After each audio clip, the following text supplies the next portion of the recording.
this is not just a project for AI implementation or IT implementation.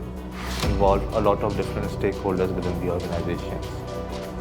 These will be the marketing departments, these will be the people from board of directors, these will be people from the information security. It's a very challenging situation for the AI organization itself to get so many stakeholders aligned into one and of course work on all of those challenges and get on going.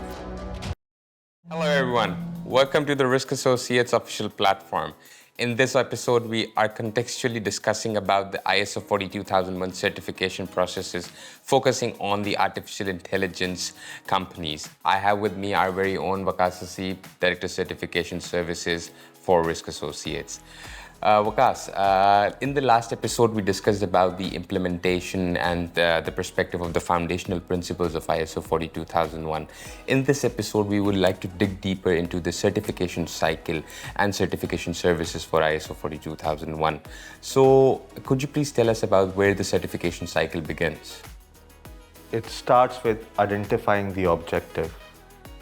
Whether the organization is implementing ISO 42001 for compliance perspective, for entering into a new market, for building a competitive advantage, or creating a voice in the market that the AI is being used responsibly by the organization. Okay, so in terms of if I talk about setting up the goals for the certification milestones, so can you walk us through that process? Actually, it starts with gap assessment. And the gap assessments identify the assets, identify the risk against the assets, identify how to mitigate them, and implement the controls at the end for mitigation of the risk those have been identified for usage of AI. Right. So, in terms of the efforts that are collaborated internally and we need to build that up for the ground up and running. So, how is your role or the services role takes place there? The first thing is to form the team. The client needs to identify the team internally while appointing any advisor for helping them out for building the AI framework, including the management system of ISO 42001. So doing this, they need to identify the key stakeholders within the organization, including the AI team itself, technology team, compliance team, auditors, legal, marketing, and anyone who's involved. And they should have the buy-in from their board of directors for implementing the IMS. Because of course, in the end, it's a teamwork and nothing can be done without one's approvals or efforts that is required to do the bare minimum.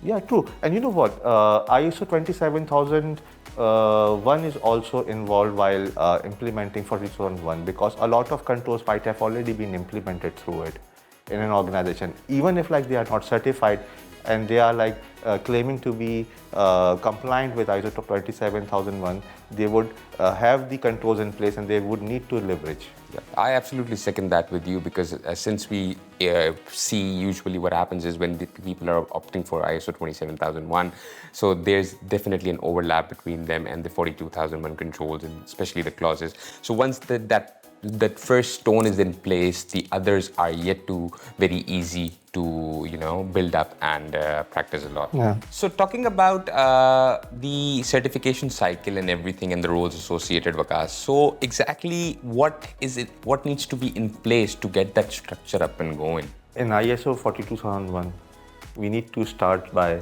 building a document called Artificial Intelligence Management Systems Manual. There you define the clause requirements of the standard. Once that has been built, you will then document your risk management policy, procedures and templates. Once those risk management policy, procedures and templates have been built, you will be conducting an exercise of a gap assessment for the control if you have not performed it till this point of time. Once that gap assessment has been done, you will identify all the missing items and the controls which have not been implemented. Those controls will then be incorporated either in the existing policies, procedures, guidelines, standards, or the frameworks, or certain new documentation will also be required.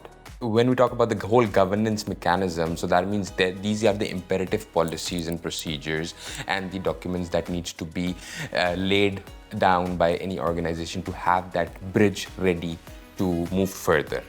Obviously. And when it comes to the policies, procedures, or the documentaries which are required, organizations identify them through the risk assessment and the gap assessment being performed. Without these, any documentation being prepared may not be actually accurately been managing the risk. Either the environment will either get over control or under control. Yeah. So you reckon mostly the organizations have those documents already in place, or they need to, like you said, they need to perform the gap assessment first and everything, and then of course whatever is missing out, they will incorporate that in. In this case, there are two different aspects. One is the practice those have been like put in place by the management, and those practices may not be documented in any form. So our organization needs to identify those practices, perform a gap assessment on those, then the risk assessment, then bridge them, the gaps identified. Once those gaps have been identified, then they need to decide either to build the new ones or incorporate in the existing documentation. Okay, that's quite pretty straightforward, and yeah. And it's the normal process that has been followed in any management systems of ISO. Yeah, that's one thing I really like about the ISO standards, is they're very streamlined. I mean, they don't let an organization go here and there and, just asking them to make up things that are not there already. However, it's just tweaks and tweaks and modifications associated. Very true. And the best part is the wheel of the management system has not been reinvented.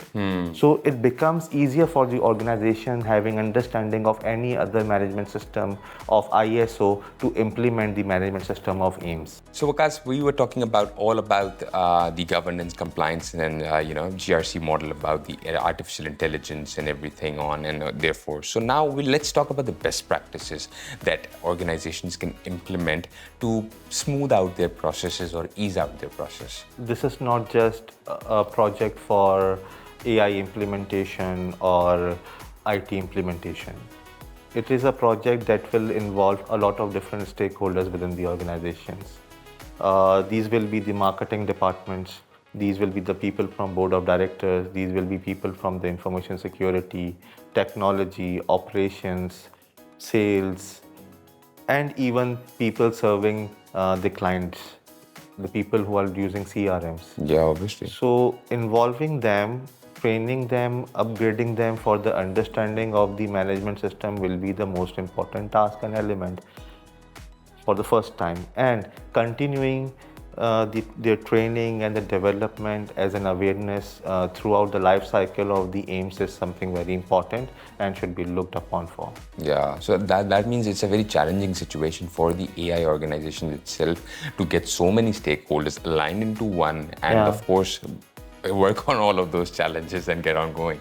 More the stakeholders are difficult is to implement, but yet again risk associates will be with the clients to assess them to ease out these elements. Yeah, obviously, being at the platform for risk associates, as of course we all know, that it's all about the team effort based on what consultants, what advisors, what partners you have on board, and how you guys are serving the client. So that creates definitely an impact, and an impact that is very solid. I would just like to talk about the cultures of the companies that we operate, that we serve, and of course we look around globally as well. I think all starts with the culture. If you have that culture in yourself to get this thing right, that means you can have that impact as well. Do you agree with that? I agree with that. And building the culture right comes through standardization. And ISO 42001 will ensure that the organizations streamline their implementations with it. It gives the guidelines for implementation as well, and also the controls, those should be in place.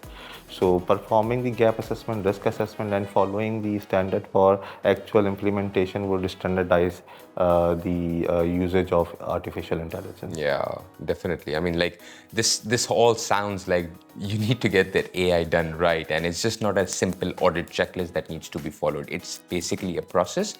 Then to understand that process, to get that better thing out of it, then to streamline yourselves at that stage and then get executed officially. So that means it's not a checklist approach. However, it's a very systematic approach. Exactly. We have established that, of course, every approach cannot be a checklist approach, and we need to tailor our approach according to the clients that we serve across the board. Okay.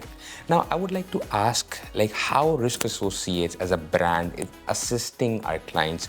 Is it a customizable approach, or how it works? As you previously said, it's not a checklist approach.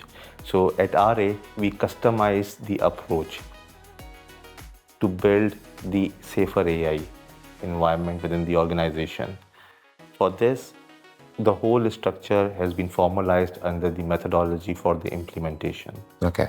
And the clients are assisted for organized implementation, trainings, continuous improvement, and internal audits of the artificial intelligence management system, Right. which leads the path towards the certification. That means the support that you guys, as Risk Associates, and of course we give to our clients, it's not just one-stop shop approach or in terms of one Windows approach. However, we also customize that approach based on our clientele, right? Reason being, AI has a lot of different requirements. It's not a standalone thing. Yeah. As we discussed previously as well, that a lot of different stakeholders needs to come in, because AI either is being used by a lot of stakeholders, or a lot of stakeholders are used for managing the AI technologies within the environment. And that also has a direct impact on the certification process that RA does as well, because apparently if a systematic approach is being followed from start, that means the certification process must also follow that same approach. The best part is RA is not limited to specific technologies. This is number one. Yeah. Number two, RA is not limited to one specific standard. We know how to integrate a standard with another standard, including ISO 27001, ISO 42001, or any other ISO standard. Having said this, the life doesn't end at ISO 42001. There are other management standards or the regional standards, as we mentioned in the previous podcast, that NIST has also come up with a standard for AI risk management. And there are other standards coming up in Far East, Southeast Asia, and Europe. So integrating all the standards for meeting the client requirements in different jurisdictions is something very important, and there comes the RA. We have the experience exposure of a lot of standards globally and the jurisdictions as well. Now that takes me back to your portfolio and your vast experience of 2-decade experience, some of which is of course extensively being an auditor as well. So like, what is your take from the auditor's perspective? Like how you guys see this thing becoming the next big thing for in the ISO family? Zahran, the most important aspect is trust and transparency, fairness, and avoidance of the biasness. As auditor, when I see organizations using artificial intelligence, either in their processes as a producer, as a provider of services, or as a user, the first question is like, are these 4 objectives being met by the artificial intelligence or not? Yeah. If not, yet again, the only thing that can govern the organization in the right direction is ISO 42001, and any other standard can be embedded within this management system to ensure that the artificial intelligence is managed adequately. And how I see this is that when the standard was evolving, this standard allowed for the first time in the ISO family to incorporate other standards as well, or the controls which were not mentioned in the Annex Array. So once we can add them, explicitly this is mentioned, so this gives us an idea how important it is to integrate with other aspects. Yeah, and it also gives us the organization or us as the auditors as well a very free breathing space to have that creativity which is in us, to also embed that in our work. Yeah, and every environment is different, no matter is the management structure.